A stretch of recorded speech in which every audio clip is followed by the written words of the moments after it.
Hi, welcome to iReddit. My name's John Teeter, and I will be reading random Reddit threads or things that are found off the internet while video game footage plays in the background.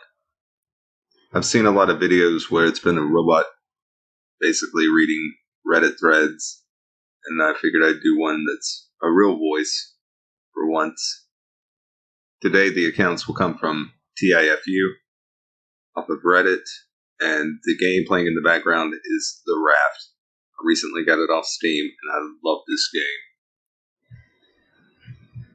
game. TIFU, by using hair dye in my conditioner, getting a rash on my scalp. This happened this morning, and I'm trying real hard not to scratch my head. This whole year has been me living my teenage dream of dyeing my hair bright colors: blue, pink, purple, green. Green with dark blue. I went to Sally's regularly, a store dedicated to hair products, usually dyes, bleaches, and whatnot, and bought my hair dye from there. I used Arctic Fox, Ion, the Good Dye Young, and Unicorn hair for all my colors. But after months of bleaching and dyeing my hair, and chopping off a good portion from all the damage, I was done with the bright colors and ready to go back to black, arguably my best color.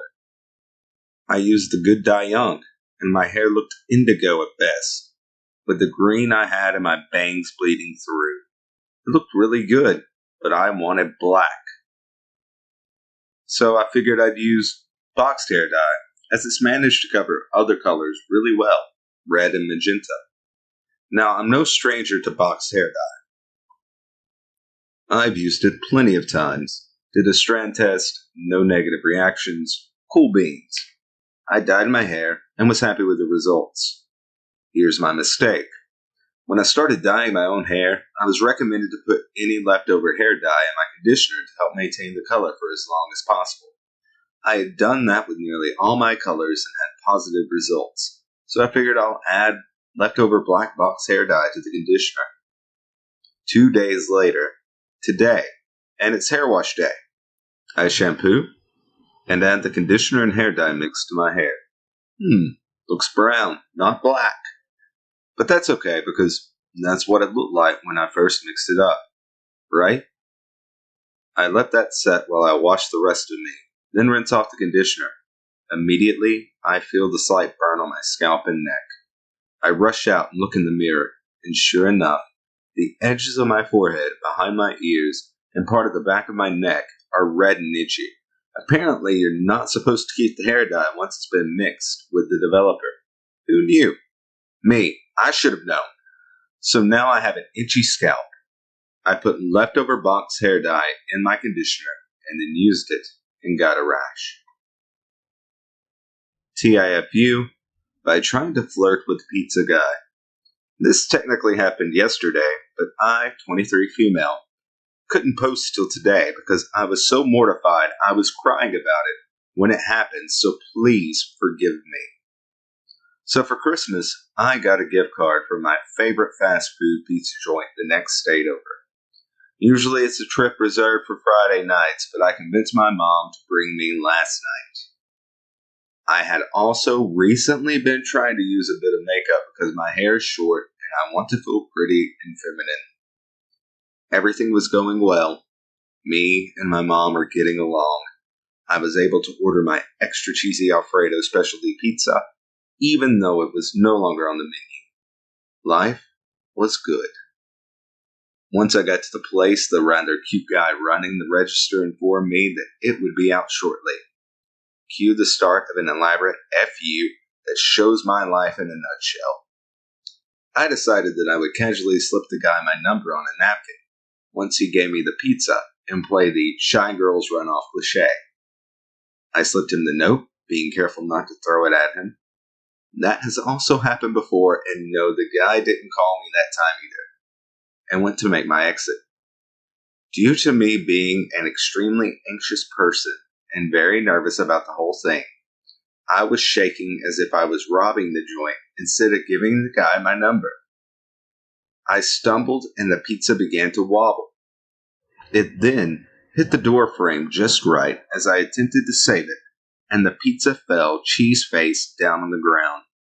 Mind you, it had just come out of the oven, and thus the molten cheese slipped off the slices and into a hot mess on the floor. The guy didn't notice for a second as I bumbled to try and do something, anything to save a shred of dignity, and then I hear, "Miss, are you okay?" "OMG, I'll make you a new one on the house."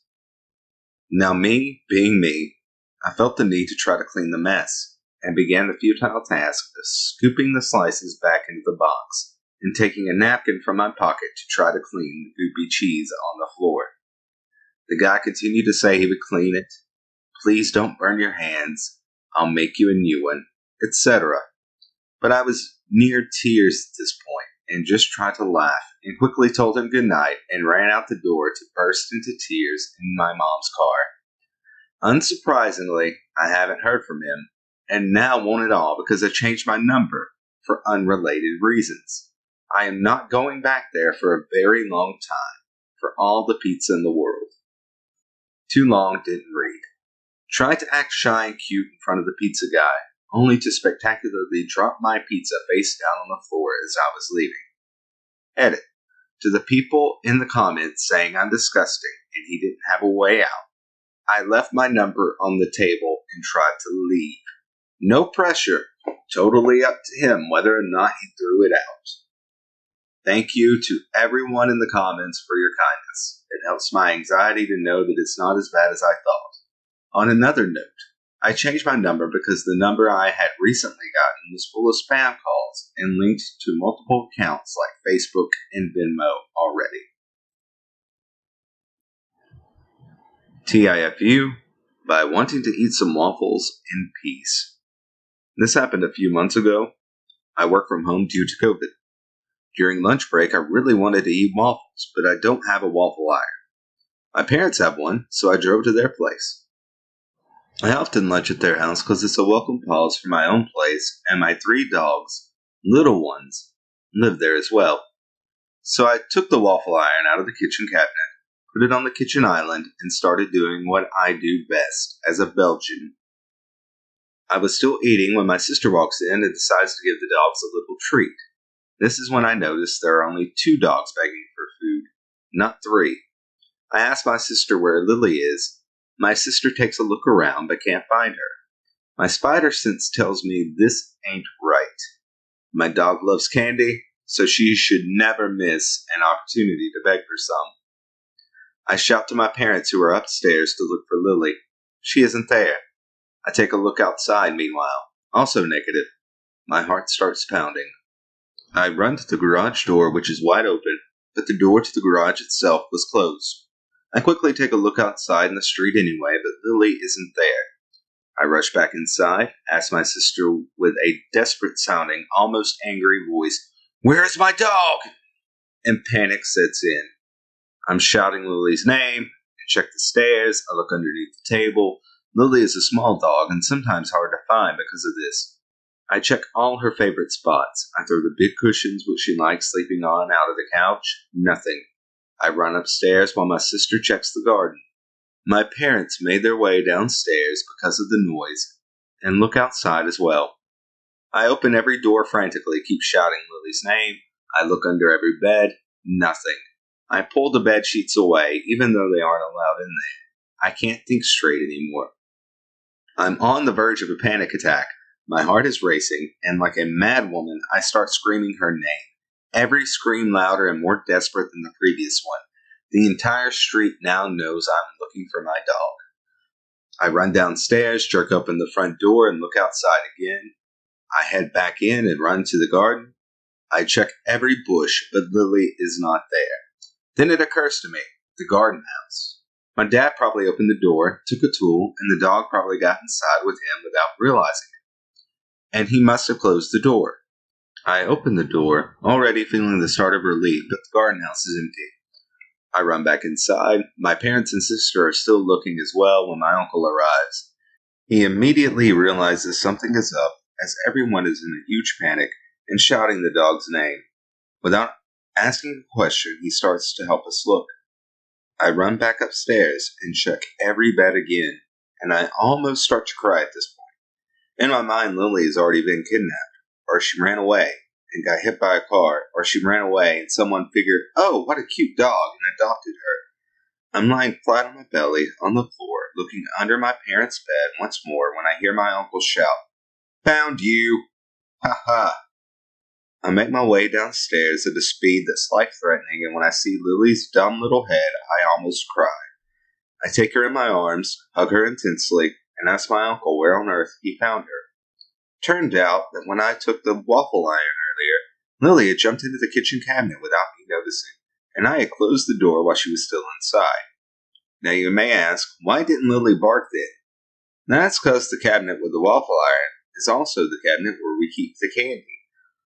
My uncle found her sitting in between all the candy, having a blast. I went home because I had to start working again, and in the late afternoon, at least 2 hours after this happened, I noticed my hands were still shaking, and my colleague asked if I was all right during a meeting because my voice still sounded distressed. Conclusion, I love this little bastard so much. Too long, didn't read. I wanted to eat some waffles, made some, noticed my dog was missing, looked for her everywhere together with my family. Everyone almost had a panic attack. I almost started crying while checking every spot for the umpteenth time when my uncle found her in our candy closet, where I took the waffle iron, not noticing my dog had jumped in and accidentally locked her up between tons of candy. If you made it this far, thank you. I hope you like and subscribe to the video. There will be many more to come because I really enjoy doing this stuff. Take care until next time.